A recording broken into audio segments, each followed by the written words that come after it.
Oh, my mic was muted. Welcome to the Thursday Checkdown. Hopefully, my mic is no longer muted.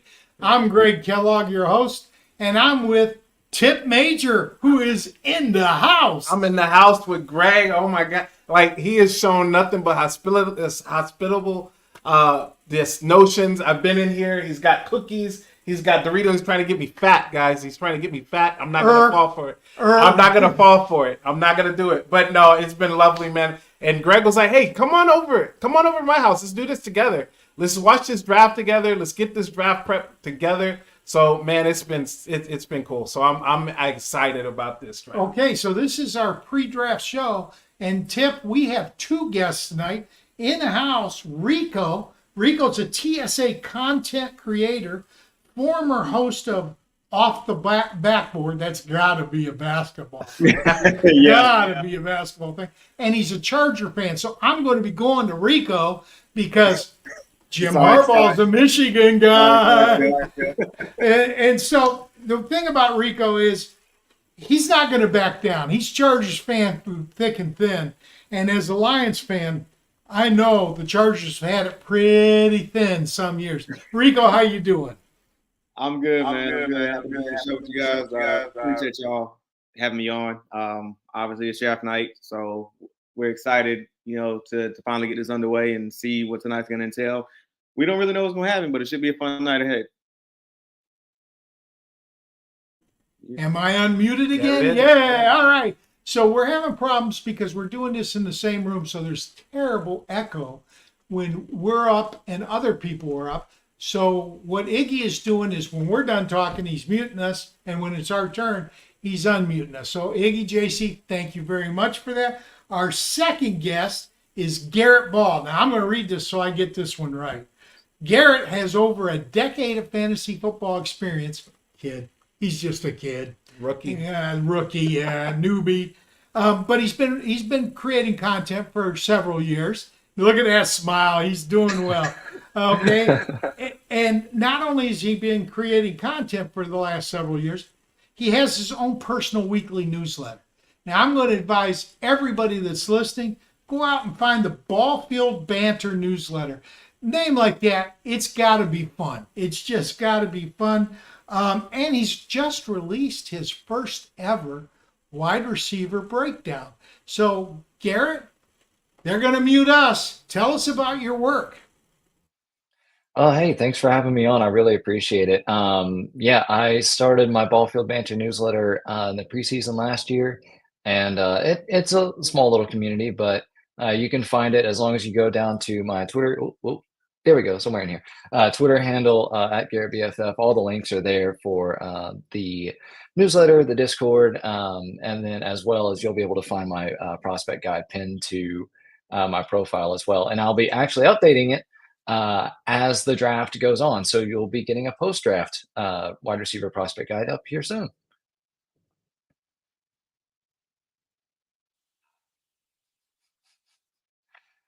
In the meantime, there you go. Okay, so we also want to make an announcement. Now, I don't know about you guys, but my Twitter feed has been filled with thanks, Scott Fish, for the invitation to this year's Scott Fish Bowl. So I'm a friend of Scott's. So I call him. And usually he takes my call. The last 2 weeks, he hasn't been taking it, but he does return it eventually. So I talked to him on Sunday. And the truth is, he has, at the time on Sunday, he had over 42,500 requests to participate in this year's Scott Fish Bowl. Last year, there were 3,300 teams, give or take. He always has even divisor by 12 because he has 12 team leagues. So he's shooting for 4,000 this year. He's shooting for $500,000 raised for fantasycares.org. And to help him do that, he has blessed me, us, and Tip with a free golden ticket to give away. Now, we're not going to do it today. We're going to promote it today and next week, and we're going to give it away to somebody who is at our show next week. Now, right now, our guest for next week is Mauricio Gutierrez. Now, Mauricio is, I think he's part of ESPN. I think he's on their Spanish language people. But Mauricio, I met at the expo last year. That's another thing you guys want to do. Get to the expo. Get to the expo. So I came up with some topics, and oh shoot, my Well, while he's looking at the topics, we're gonna talk about that Chargers jersey over there. You know, I'm a Raiders fan, so first of all, how dare you come on the show bringing that, and then you got a chain out to snatch that chain. When I see you, I'm gonna snatch it off your neck because you know what? It shouldn't be on. It shouldn't be on, and it damn shouldn't be on my show. No, we are not doing this, Greg. well, Rico's doing it. I'll wrap some Where- of Scott I don't Fishbowl wear going on here. when- Hey. No, I love it, man. LT, I can't honestly, hear you, Kenny. LT is one of my. Can you guys hear me? Yeah, LT is one of my favorite players, especially when it comes to fantasy football. But you know what, man? You know, look, hey, I'll let you slide this time, Rico, since it's the first time we met, bro. All right, so Rico, I think you're staying with us for the actual draft coverage, right? Correct. Okay, so in this show, we're going to take a 5-minute break and roll into the draft stream. Now, Garrett, if you want to join us for that, you're welcome to, but I know sometimes it's hard to convince the wife to let you go all night long. Oh, So basically, we're going to get into topic one, Tip. We're Okay. going to get into topic one. let's do it. And you're going to answer first, Tip. Oh, okay. So, and Tip didn't see my notes, so he doesn't know what's coming. So this is, every year, there's a huge surprise in round one. Everybody knows that, right? I want you to give us your best off the wall, no chance in hell this is going to happen. Give me that scenario, and then tell me why it could happen. Tip. Okay. So, do you know the Houston Texans, right? They went ahead and they just got Stephon Diggs. They're trying to solidify this offense that they're trying to get by guy CJ Stroud, just as many weapons as possible. So no chance in hell that Brock Bowers falls to the Houston Texans as they make a trade with one of the picks, number 10, number 8, number 9, whoever it is, to get Brock Bowers on their team, so to solidify this fantasy force that is going to be the Houston Texans in 2024. So Brock Bowers, you're now a Houston Texan. All right, Garrett, is that a possibility? As much as I wish it was, that's going to be a stretch. I really like Brock Bowers. You know, I think he's going to be a force for fantasy and in real football for the next however many years he's going to be in the NFL, 8-10 years, so on. But man, yeah, that's going to be tough trying to get the Texans, who don't have their first round pick this year. They've got to figure out a lot of finagling going on with their probably second round pick to move up into the first round, especially that early. So yeah, that's definitely a wild scenario, but it could happen. It would also ruin all of my Dalton Schultz shares for Dynasty. So, you know. Am I back on yet? Yes, I am. Thank you very much. Rico, I want to get your opinion on what's an unreal scenario that could happen. Okay, so I went back and forth on this one, and I'm still debating on whether or not I even want to say this in the first place. But there's been too many rumors about how I don't think this is going to happen, but I'll just put it out there just for fun. The fact that there are rumors of the Minnesota Vikings trading up to the 5 spot. But in that same vein, you have the Chargers supposedly trading Justin Herbert to the Minnesota Vikings for those 2 first-round picks. And the fact that this has been going on for like the last, I think, few days, maybe a week or so, you have a lot of people talking about it. And I'm sitting here like, for one, Herbert has a no-trade clause. So let's go ahead and get that out the way. Second, you have the fact that he has a $129 million cap hit that they're going to take, and they just traded away Keenan Allen. They let go of Mike Williams. They restructured all these other contracts. Jim Harbaugh just got there. That's not going to happen. I know there's a lot of smoke in there, and everybody's like, "Oh, well, you want to get Justin Jefferson, this great quarterback, and everything else." And I'm like, "No, let's go ahead and just put that to bed. Herbert's not going anywhere. He signed his extension. He's going to be a Charger for life. Let's just go ahead and put that to rest. All these Vikings fans can go ahead and just move past that. Y'all can go get JJ or Drake or whoever else y'all want, but Herbo's off limits. Let's just put that to bed right now." And we're back, and it's now your turn. We've got to have. I'm lost. Garrett, right? Do you want me to give? Yeah. You're fine. Garrett. Sorry, I'm 68. I go brain dead sometimes. So, Garrett, we got to get your unlikely scenario that could happen. So I am going to piggyback off of Rico. Mine actually had to do with the Chargers as well, or in a similar vein. So in this unlikely scenario, it still actually works out well for the Chargers. But what happens is Minnesota does decide to trade up to pick 5. They get their guy, whomever that might be, whether it's JJ or somehow maybe Drake May falls or whomever. But they trade up to 5, draft their quarterback. The Chargers get back to 11 and get a decent haul of picks in the meantime. And then at pick 11, draft Rome Odunze.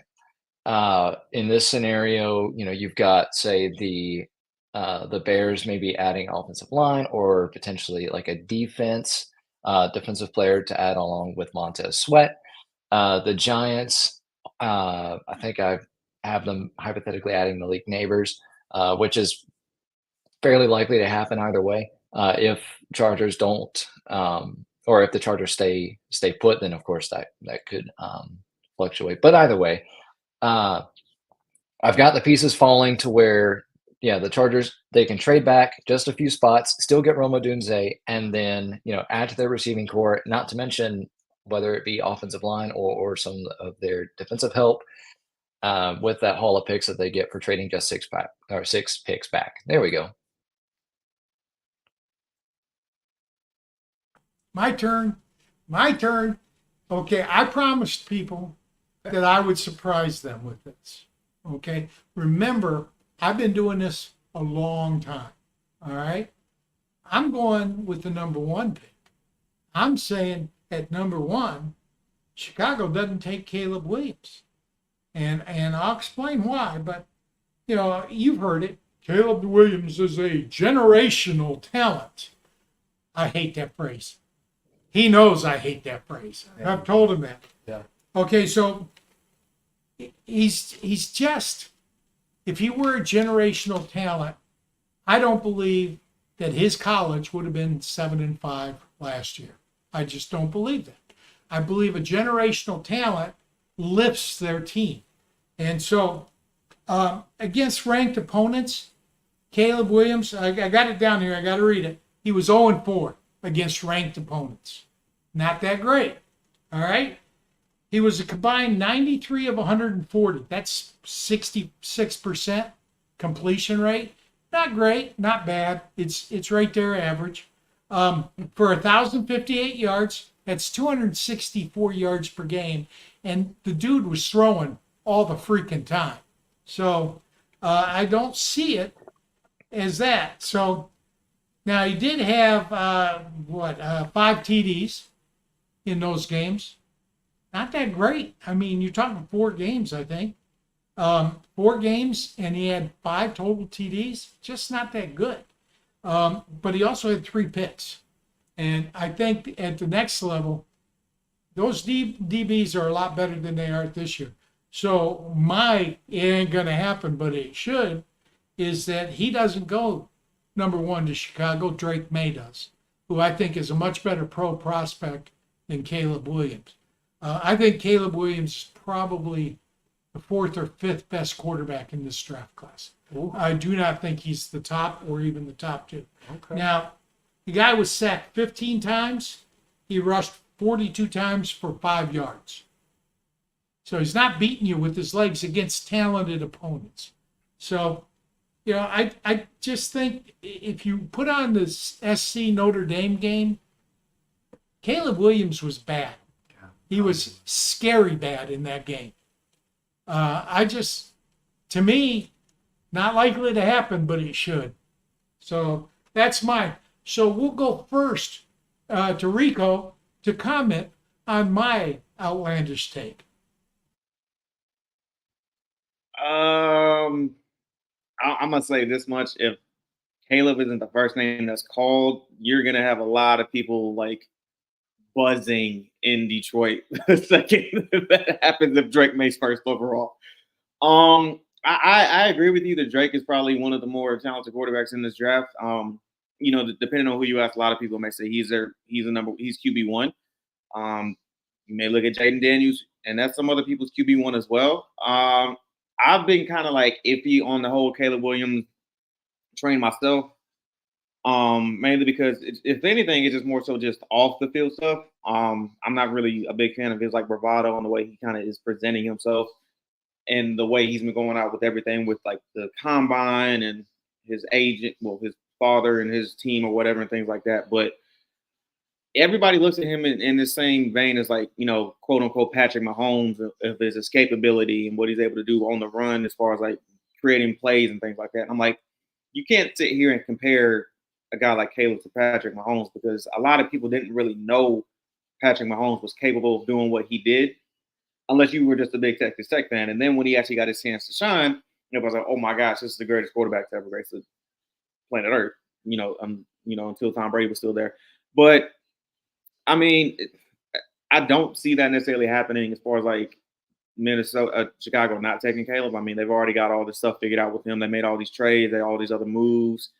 And like I said, if he doesn't go there, I would imagine you're probably going to have a frenzy and you're going to have the phones buzzing and somebody's going to make some kind of like big trade, or maybe Washington stays there too. It's like, okay, we're good. So.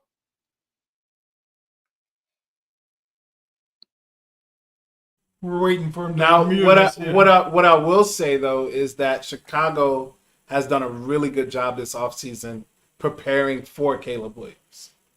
Adding Keenan Allen, adding Gerald Everett, adding DeAndre Swift, they are going to make it as easy as possible. They have a decent offensive line.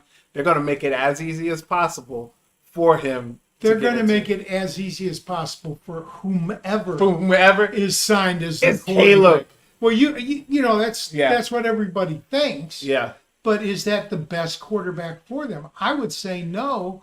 I would say Drake May is a better choice. What would you say, Garrett?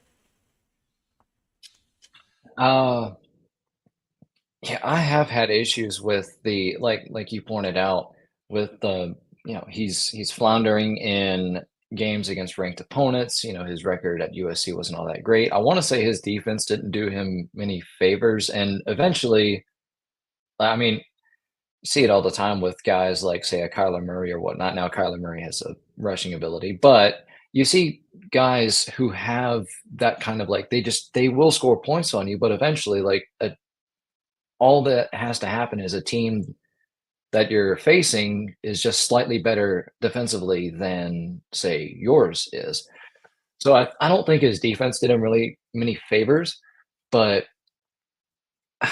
it's so tough. There's little things that you can nitpick about guys like May, whether it's his processing. I think his footwork has been called into question. You got Williams with his issues with facing ranked opponents when he should be, if he's looked at as a generational prospect like Patrick Mahomes, which is unfair to any quarterback coming in. There's just little things that you can kind of nitpick about guys. JJ McCarthy with his his one speed throws, he only knows how to throw it hard. Or Jaden Daniels with his size. Every prospect kind of has that one flaw that doesn't necessarily make them perfect. But saying that he's now the fourth best quarterback is quite bold. But and hey, don't forget, JJ McCarthy is going to go first overall according to Jim Harbaugh. So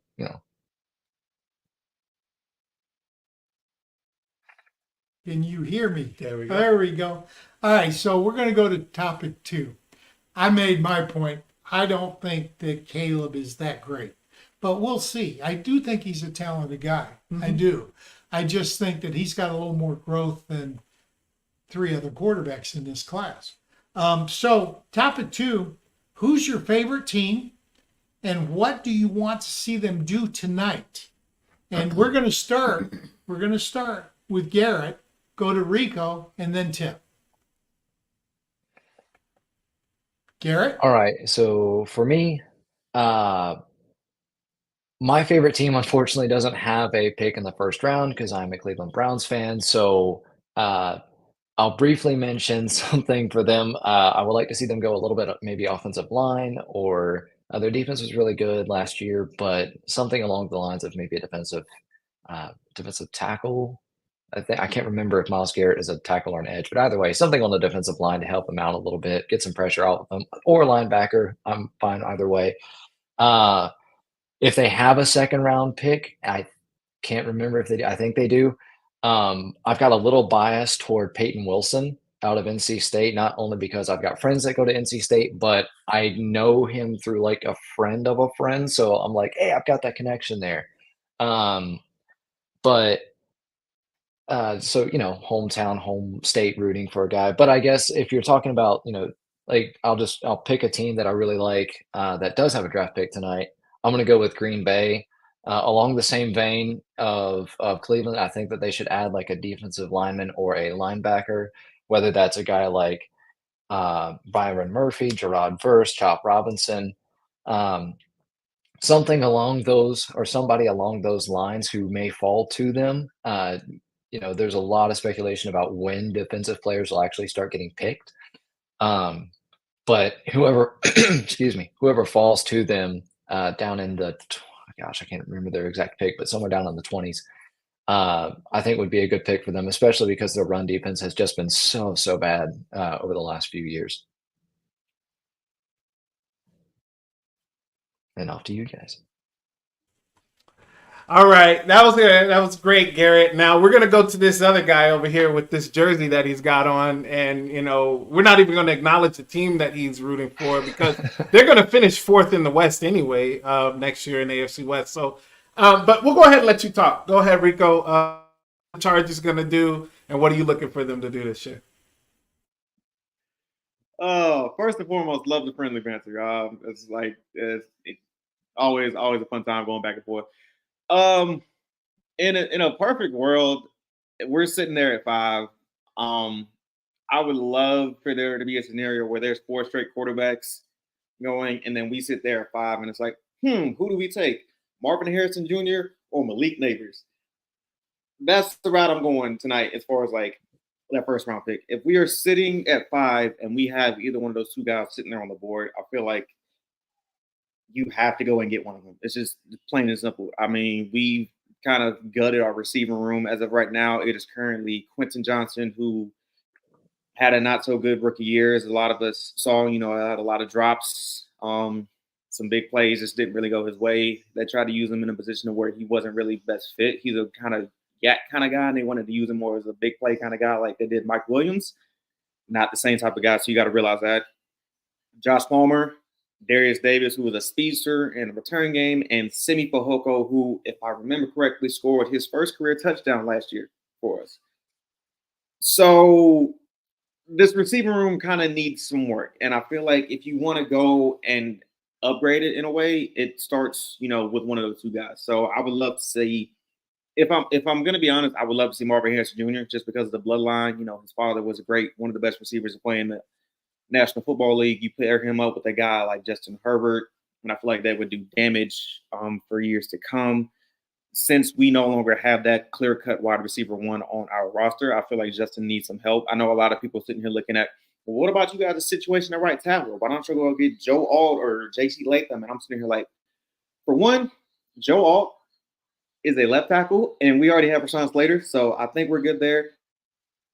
I like JC, but I don't feel good about picking him at 5. If we were to trade back in some way, shape, or form, like let's say we trade back with Minnesota and we get that 11th pick or the 23rd pick somewhere there, maybe in there, maybe I would be okay with that. But if we're going to stay at 5, give me Marvin Harrison Jr. and Neighbors. That's just clear cut, as easy as it gets. It's like Reese's Cups or M&Ms. It's like you can't go wrong. It's just Well, I'm so happy that you brought up the O-line, because I was about to get on to you, Rico, because how are you going to go to war this season with that O-line? You got Greg Roman over there. You got, Jim Harbaugh. You know that they're going to want to run the ball. So that O-line needs to be solidified. I understand going and get the shiny new toy and Malik Neighbors or Marvin Harrison Jr., but you got to want to get something on this offensive line.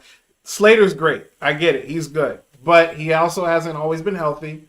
And you need to have somebody who's going to protect Justin Herbert. So why not just go O-line, man? Because you know the Raiders are going to come after you.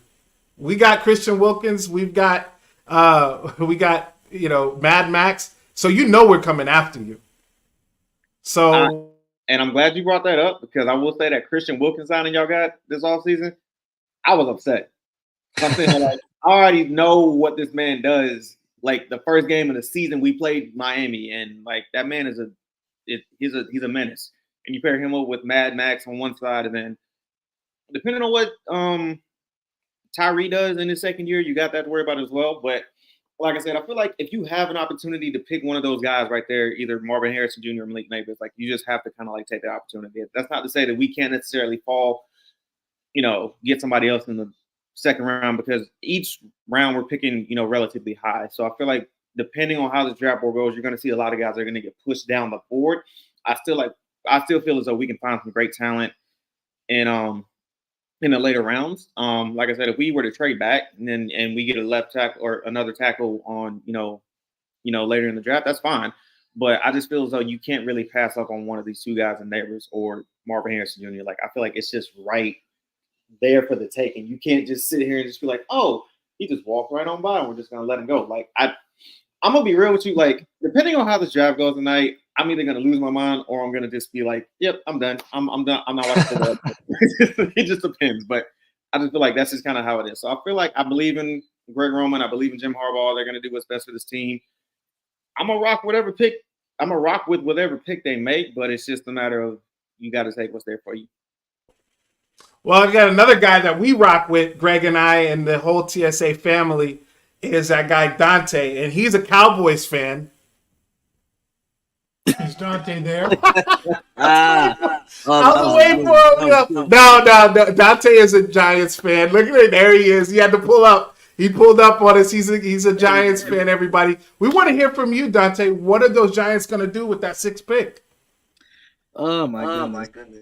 There's a lot of things that we can do with the number 6 pick. I mean, there's been some speculations that we might try to trade up at 4, because if you look at the first 3 teams, right, you have Chicago, you have Washington at number 2, and then you have New England at number 3. They're basically all QB needy teams. And quite honestly, one of our positions of need is a quarterback. So who knows? There's been reports that we might try to trade up to 4 to snag a quarterback. The quarterback in question, I don't know. I've heard most reports say that we're linked to JJ McCarthy, which no, I'm not. As much as I respect JJ McCarthy for being a champion of Michigan, I just can't see us. I just can't see us going to the Giants. I really can't. I mean, I would prefer if we would try to trade up to get a guy like Malik Neighbors or somebody like that. That's what I would feel most comfortable with. But if JJ McCarthy, right, let's just say if he were drafted the Giants at number 4, I don't know. I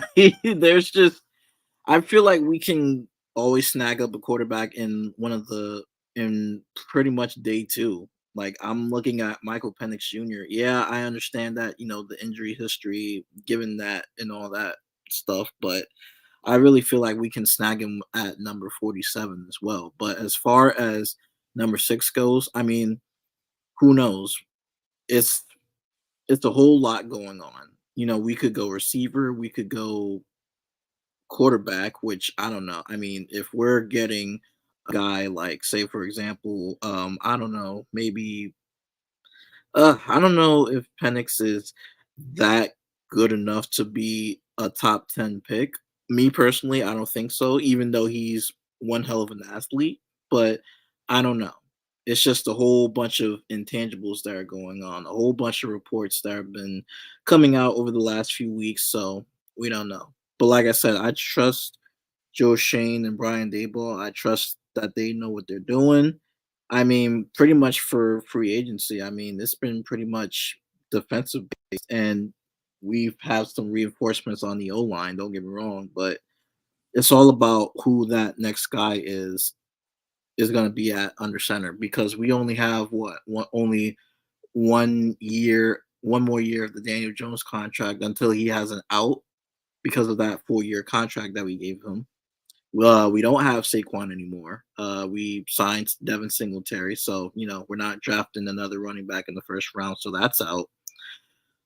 We could always try to reinforce the O line in the draft, but I don't feel like we're gonna draft yet another lineman that high, considering Andrew Thomas and Evan Neal. So I just don't see that happening. I can instantly see that happening in the later rounds, maybe rounds 3 and 4. But oh goodness, I just hope the Giants don't screw this up, because it's already at a standstill with Giants Nation. So we'll see what happens. Screw it up. I mean, there are just some things we know. And speaking of screwing it up, it's my good compatriot Tipp's turn to screw it up. Tell us, Tipp, what's up? Hey, the Raiders, baby. We are back. We are ready to just win. So what are they going to do? 13th overall pick, right? Could they go up and try to get Daniels? I mean, there's definitely a scenario there. But if they get that 13th, they hold on to that 13th pick. No, we don't want him. If they hold on to that 13th pick, they gotta go offensive tackle. We gotta solidify this O line, man. We gotta solidify. We worked on the defensive line. We've got some really great wide receivers. They brought in Gardner Minshew. That tells me right there that they are ready to utilize him as a bridge, possibly. I think that he can do really well. Aiden O'Connell was not too shabby last year as a rookie. Stop laughing, Greg, at my boys. But but look, all seriousness, I do think that it's gonna. I think that they're gonna keep Gardner Minshew.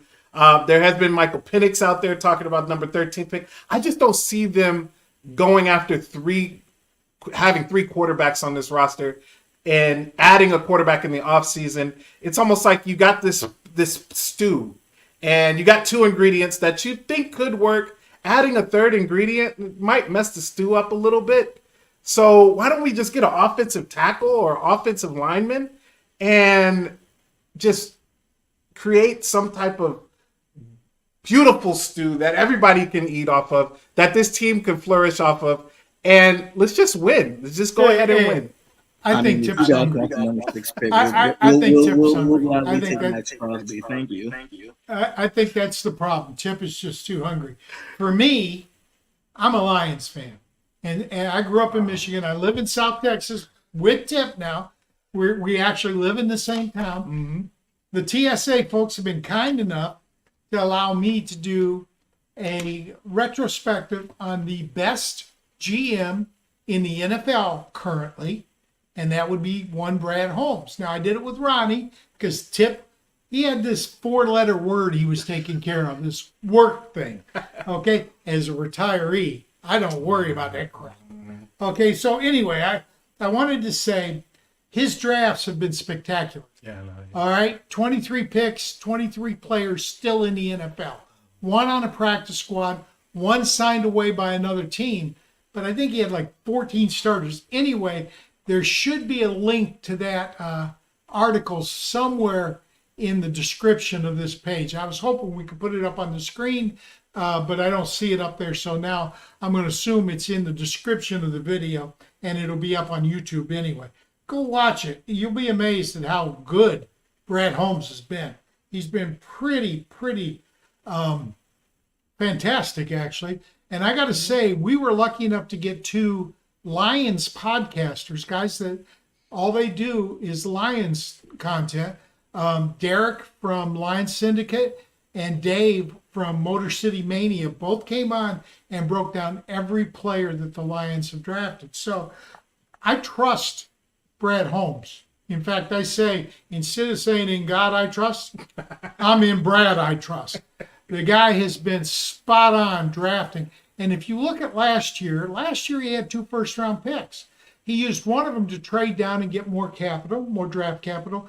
But what did he take after his 129 pick? This year they're at 129.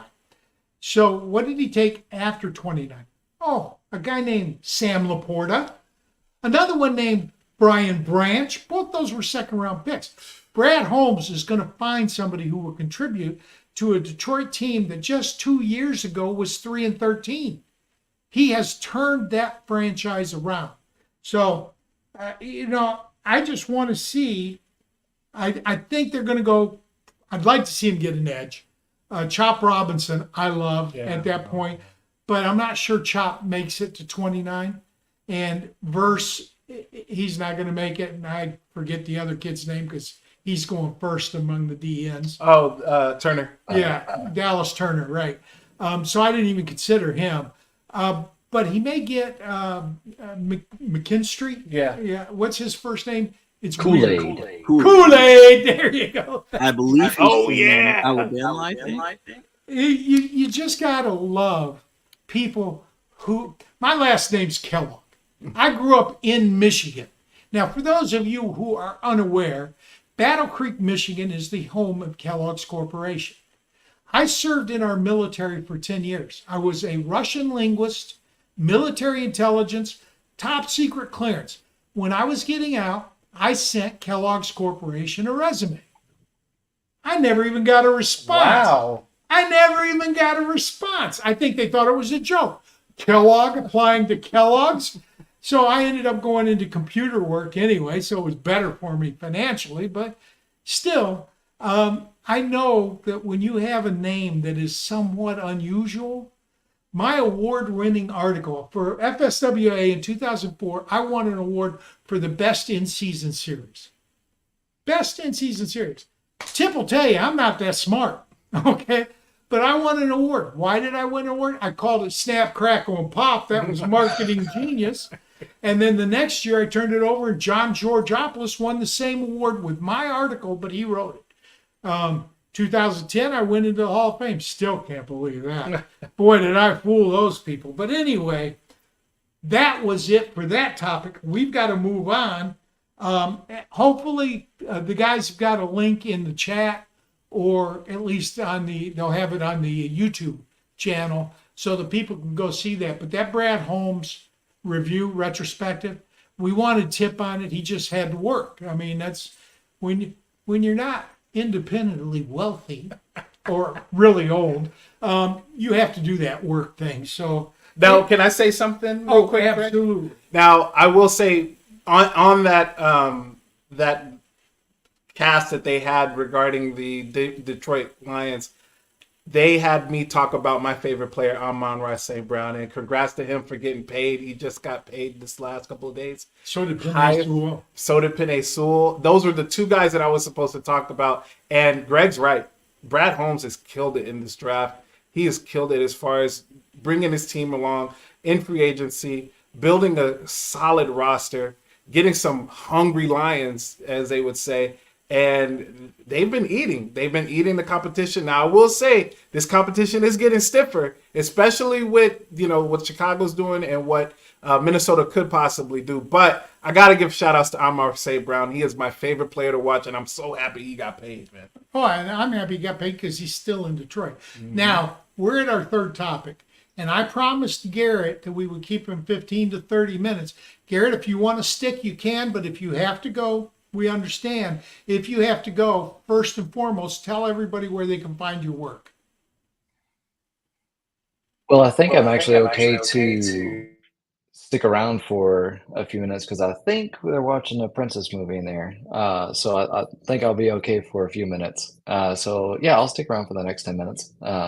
If you want, I can go ahead and give out my info, or I can do that at the end. And we'll get back to telling you where they can find your work at the end of the show then. Topic 3. I take notes. I use my phone. We bid adieu to Garrett. Well, no, we don't. Thank you. Let's be sure, regardless, that people go sign up for his newsletter, Ballfield Banter. When I hear banter, I think it's got to be funny. I believe it's got to be funny. So make sure you check that out. Anyway, our final topic of the evening is simple, but it's profound. Okay, what do you want to see from this draft? Now, I'm going to go first because I've gone last every other time. All right, so I'm a Michigan fan. People know that. All right, and I'm going to give it to Tipp next because we get muted so we don't have the bad echo. So we'll do ours first, then we'll go to Garrett, Dante, and Rico, but not necessarily in that order. All right. So anyway, as a Michigan fan, in the history of the NFL draft, Georgia holds the records for the most players taken in one draft with 15. Second place is Ohio State and LSU, both with 14. Now, as a Michigan fan, I can't tolerate that. Ohio State cannot be better than us in anything. So this year, I'm hoping that Michigan blows away that 15 record.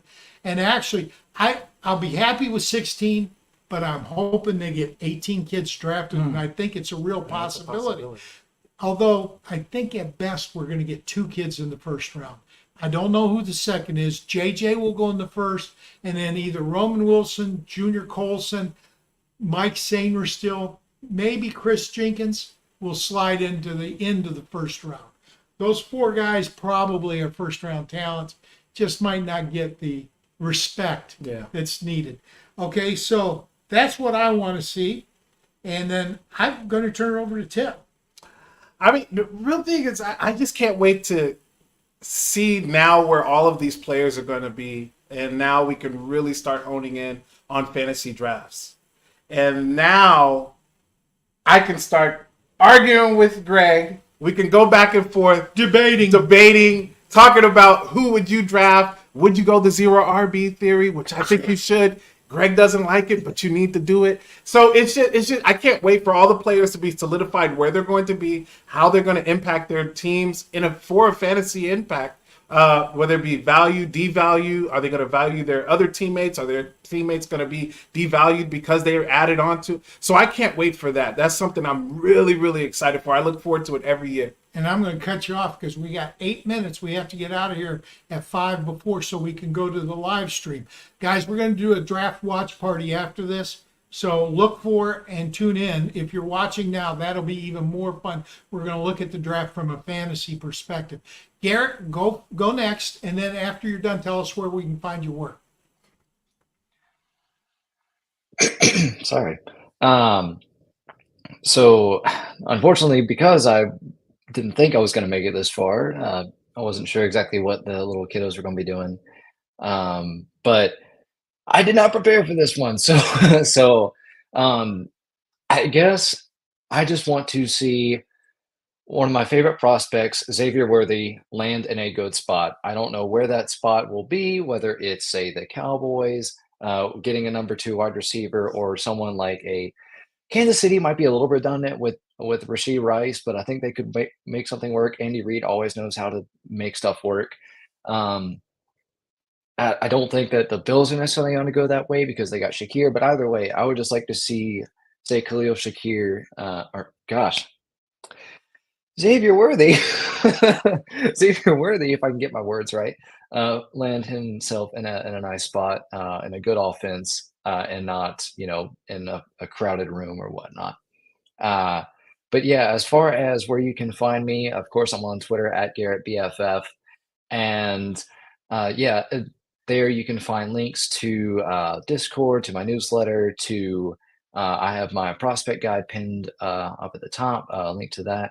And I will be updating it as the draft goes on. So you get a post-draft version. Right now, it's just the prospect profiles and a score that I'd come up with a model this offseason called the S240, and it's all just based on that and how I view these wide receivers. And yeah, I'm super excited about it, and I'm really happy to be on the show with you guys for the live draft. And thank you for your service, Greg. Really appreciate it. Okay, so we're gonna go fast because we got 6 minutes. Let's go to Dante because we're gonna have Rico later as well. 3 minutes to tell us where they can find your work and what you're looking for in the draft. All right, so the good people can find me over at Twitter it's called X now, but I still call it Twitter. As you can see, my name is right next to it at Dante Adams 01, so that's where you can find me.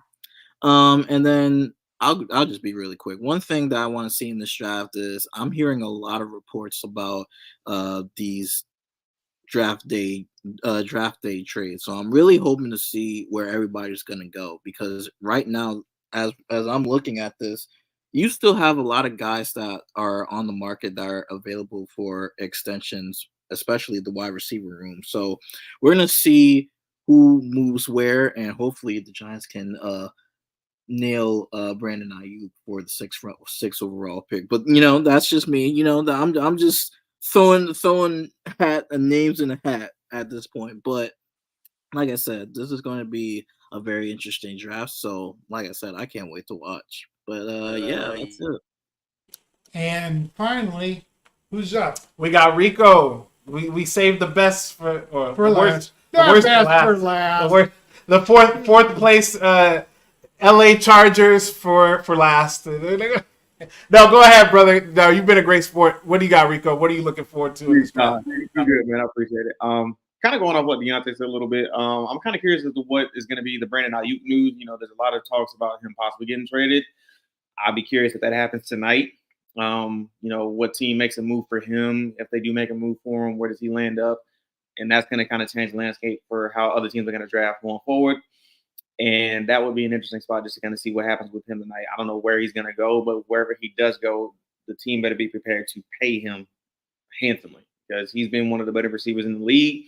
I don't feel like enough people talk about him, but that's just me. Okay, now I would normally let Tipp close this out, but I just had my phone ring. A.J. Brown just signed a 3-year extension with Philly. With the Eagles. Oh, great. I was thinking he was probably going to move. Well, so that's good. Yeah. So we're going to go away, and then we're going to come right back on the new stream. Anybody's welcome to join us. I think, Rico, you are going to join us for at least part of that. And we're going to be looking at the draft picks and what impact they're going to have on fantasy for their team. Hey, trust me, an offensive lineman can have a huge impact on fantasy. Yes. So we're going to look at it from a fantasy football perspective. We'll see you all. JC Iggy, Garrett, thank you. Dante, thank you. Rico, thank you. Take us out. Let's go.